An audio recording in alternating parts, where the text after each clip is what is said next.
नमस्कार। सातवां सच के लिए रांची से अवधेश।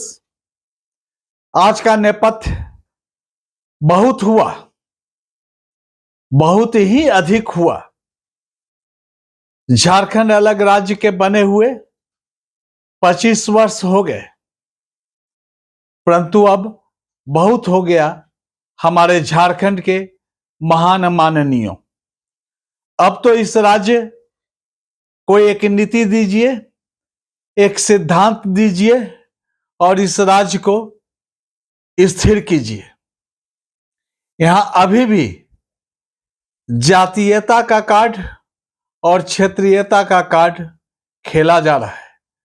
महत्वपूर्ण तो यह है कि जब किसी नेता को यहां उभरना होता है, वह नेता टोले मोहल्ले गांव और ग्राम से निकलकर जात पात क्षेत्रीयता और बाहरी भीतरी का कार्ड खेल करके ही उभर कर सामने आता है। परंतु उनकी राजनीति यहीं तक सिमटनी नहीं चाहिए।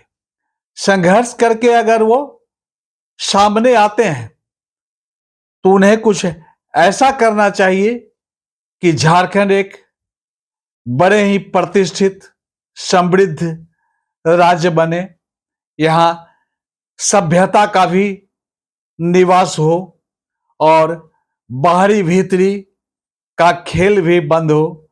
चाहे बाहरी हो या भीतरी हो, कोई किसी का शोषण नहीं करे, कोई किसी पर अन्याय नहीं करे।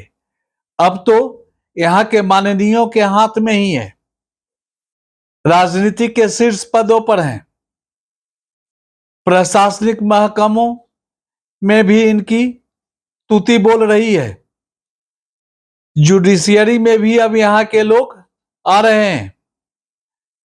देश के सर्वोत्तम पद पर भी यह विराजमान है, फिर भी यहां अभी तक बाहरी भीतरी का कार्ड खेला जाता है, सिर्फ निजी स्वार्थ की पूर्ति के लिए और सिर्फ अपनी राजनीतिक छवि को चमकाने के लिए। संयुक्त बिहार से यह राज्य अलग हुआ इसलिए कि यहाँ के लोगों का कभी शोषण हुआ करता था या इस क्षेत्र का विकास नहीं होता था।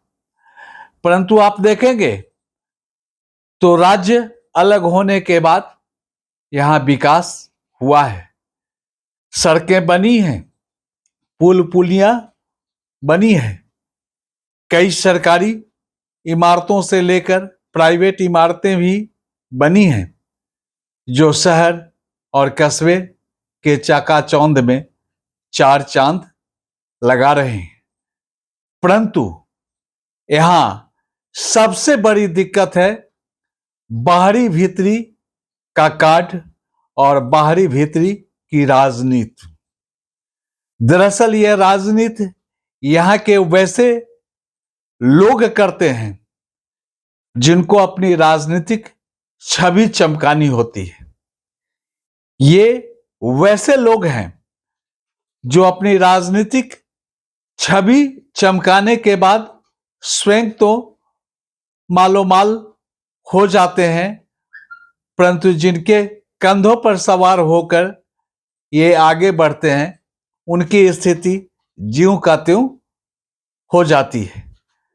अगर ऐसे ही क्षमता है तो यहाँ के उभरने वाले नेताओं को देश में अपनी छवि बनानी चाहिए और देश की राजनीति में अपना बड़ा कद बनाना चाहिए और पूरे देश को एक संदेश देना चाहिए कि झारखंड की माटी से निकला हुआ नेता या झारखंड की माटी का लाल देश की दिशा और दशा बदल दिया।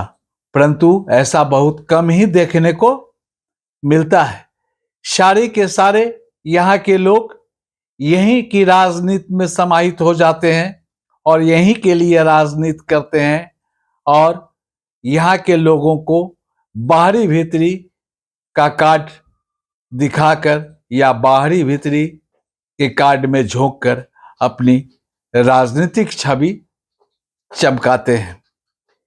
ऐसे लोगों को थोड़ी सी आत्ममंथन करना चाहिए और अपने अंदर आत्मशक्ति पैदा करना चाहिए कि खनिज संपदा से भरपूर हमारा संपन्न झारखंड राज्य पूरे देश में संपन्न दिखे भी और देश में एक उदाहरण प्रस्तुत करे।